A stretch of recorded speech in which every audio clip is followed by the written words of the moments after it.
사회계약설, 근대를 이해하기 위해서 사회계약설과 시민혁명을 잘 이해를 해야 돼요. 사회계약설과 시민혁명을 잘 이해를 해야 되고, 그래서 요 다음 주제로 우리가 사회계약설과 시민혁명에 대해서는 우리 2년과도 관련이 있기 때문에 시험에 제일 많이 나옵니다. 시험에 제일 많이 나온다고 보시면 되겠고, 특히 사회계약설은 시험에 항상 나오는 포인트다, 이렇게 보시면 되겠고, 그건 따로 좀 정리를 해드릴게요. 사회계약설과 시민혁명에 대해서는 따로 정리를 해드리고, 자, 전체적으로 말씀을 좀 드리면 근대에 등장했던 민주정치는 자, 일단 왕권 신수설. 자, 왕권은 신으로부터 받은 것이다 라고 하는 개념이 뭘로 바뀌냐면 천부인권설로 바뀌게 돼요.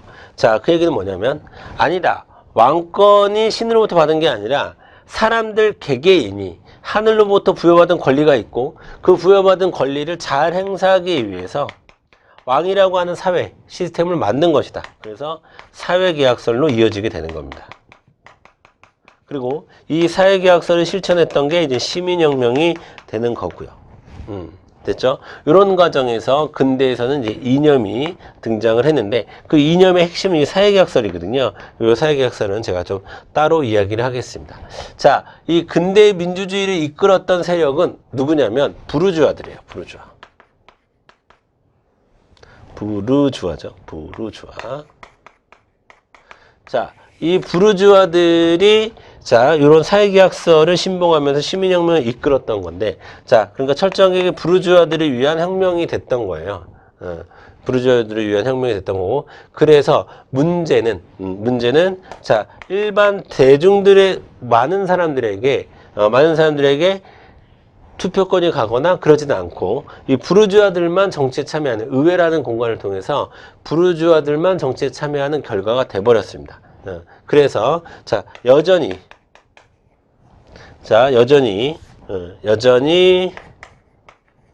노동자, 농민, 여성들은 정치에서 제외되는 불평등의 문제가 있었습니다. 자, 즉 제한적이었다라고 하는 거죠. 부르주아 계급에. 자, 고대 그리스 아테네 민주주의가 성인 남자 시민 계급에 국한되었던 것처럼 근대 민주주의도 사회계약설이라고 하는 이념의 기초에서 일어난 혁명이긴 하지만, 시민혁명을 통해서 만들어낸 근대의 민주정치지만, 여전히 부르주아, 의회에 집중되어 있는 부르주아들의 시민계급, 상공인 계급들의 이익을 실현하는데, 자, 거기에 이제 국한되어 있었다. 그래서 안 되겠다. 이제 노동자들이, 농민들이, 여성들이 직접 나서기 시작하는데, 그 과정에서 등장하는 게 현대민주주의다라고 여러분이 보시면 되겠습니다. 그래서 현대민주주의로 넘어가면, 현대민주주의의 가장 큰 특징은 1838년에 있었던 차티스트 운동이에요. 자, 이 차티스트 운동으로 노동자들이 참정권을 가지게 됩니다. 그리고 90년 후에 1928년에 여성들 또한 참정권을 갖게 됩니다. 자, 요 90년, 1838년부터 1928년까지의 이 90년의 세월을 우리는 현대민주주의의 특징이 발현된 시기다라고 보는 거예요. 아시겠죠? 자, 다시 한번 말씀드리지만 여러분, 자, 고대 민주주의는 우리가 흔히 알고 있는 역사적인 흐름 속에서 고대 전체를 이야기하는 것이 아니라 고대 그리스 아테네에서 존재했었던 민회라는 정치 형태에 국한시켜서 민주정치의 의미를 찾은 거고요. 그 다음에 근대 민주주의라고 하는 것은 근대 전체에서 존재했었던 민주주의를 얘기하는 것이 아니라 사회계약설이라고 하는 정치 이념의 기초에서 일어났던 시민혁명에 국한시켜서 우리가 근대 민주주의라고 얘기하는 거고, 그 다음에 현대 민주주의도 이 근대 민주주의가 부르주아들의 이익으로 모든 것이 다 돌아가는 한계점들이 있었기 때문에 그것을 극복하기 위해서 노동자, 농민, 여성들이 자신의 참정권을 쟁취하기 위해서 투쟁을 했는데, 그 과정에 있었던 90년, 즉 대략 1838년부터 1928년까지의 과정을 우리가 현대의 민주정치라고 콕 찍어서 이야기하는 겁니다. 핀셋처럼. 아시겠죠? 그러니까 현대는 이런 느낌인데 왜 요것만 얘기하지? 라고 여러분이 생각하실 수 있을 것 같아서 제가 미리 말씀을 드린 겁니다. 그리고 자, 중요한 건 이 과정에서 제일 중요한 거는 시민혁명과 사회계약서, 요게 제일 중요하다. 그래서 요거는 따로 좀 정리를 해야 된다. 시험에 항상 나오는 파트가 되겠습니다. 요거는 시험에 항상 나오는 파트가 되겠습니다. 이 정도로만 여러분이 좀 정리를 해주시고요. 그 다음에 책 정리 한번 같이 한 다음에 같이 보도록 하겠습니다. 17페이지 한번 볼게요. 17페이지. 자, 17페이지 2번에 여러분 별표 치주시고, 가로 2번, 아테네 민주정치의 특징, 별표 치시고 꼭 읽어보셔야 됩니다. 제가 별표 치라고 한 부분은요, 여기서 시험 문제 그대로 나오는 거예요. 그러니까 그 부분은 꼭 복습하실 때 보시길 바라겠고요. 그 다음에 아테네 정치제도 3번에서는 미네만 동그라미 치시고, 미네만 동그라미 치시고요.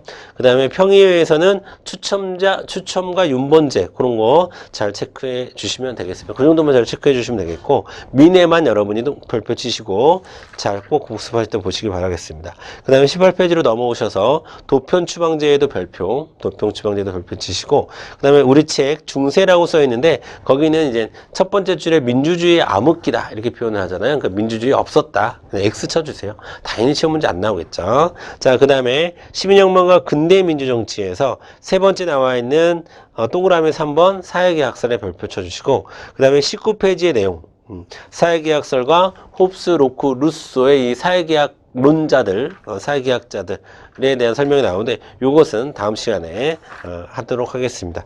그래서 일단은 다음 시간에 같이 정리를 하는 걸로 하고요. 자, 그 다음에 네, 그 정도만 보시면 될 것 같습니다. 그 정도만 보시면 될 것 같고요. 자, 오늘 이제 지금 이 시간에는 이 교시에서는 우리가 민주정치의 혹은 민주주의의 유형, 간접, 직접, 혼합에 대해서 좀 봤고, 그 다음에 자 이제 단원을 좀 바꿔서 챕터를 좀 바꿔서 민주정치의 발전 과정, 고대, 근대, 현대 이르는 과정을 얘기했는데 사실 시험 문제는 요게 많이 나와요. 요게. 자, 고대와 나머지 두 개의 차이점.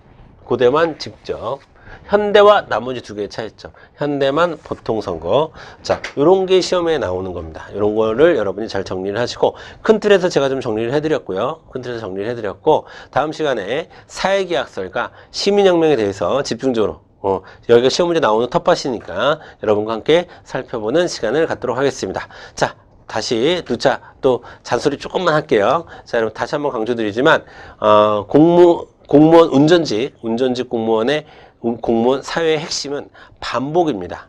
반복이고 너무 처음부터 넓게 공부하시면 안 돼요. 너무 넓게 공부하시면 안 되고 중요한 거 중심으로 공부를 하시면서 이것을 계속 반복하다 보면 그리고는 여러분 좀 넓히는 과정은 요런 문제도 나올 수 있겠구나 하는 거는 우리가 문제풀이 수업을 통해서 충분히 커버가 가능합니다.